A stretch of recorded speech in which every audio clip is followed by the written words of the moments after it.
বাচ্চাদেরকে অবশ্যই খেলতে দিতে হবে।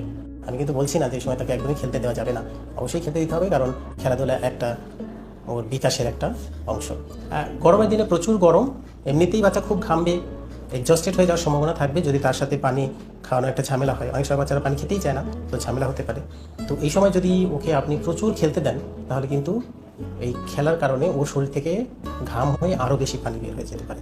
বিশেষ করে চেষ্টা করবেন যে মধ্য দুপুরে অথবা যখন খুব বেশি গরম সেই সময়ের জন্য ও খেলাধুলা না করে, অর্থাৎ শারীরিক পরিশ্রম হয়, কায়িক পরিশ্রম হয়, এই ধরনের খেলাধুলা যেন না করে। এমনি ঘরে বসে ফ্যানের নিচে বসে বা এসির ভিতরে বসে যদি কিছু ব্রেন গেমস বা যেগুলোতে কায়িক পরিশ্রম হয় না এই ধরনের গেম করতে চায়, তাহলে সেটা করতে দিতে পারেন, তাতে কোনো সমস্যা নেই, এটা নিয়ে চিন্তা করার কিছু নেই। কিন্তু চিন্তাটা হচ্ছে যে যাতে শারীরিক পরিশ্রম না হয়, খুব বেশি না হয়। আর বিশেষ করে মধ্য দুপুরে হটেস্ট টাইম সেটা হলো 10টা থেকে সকাল 10টা থেকে বিকাল 4টা, এই সময়টা একদমই ওকে বাইরে না নেওয়া এবং খেলাধুলার জন্য না দেওয়াটা খুব ভালো।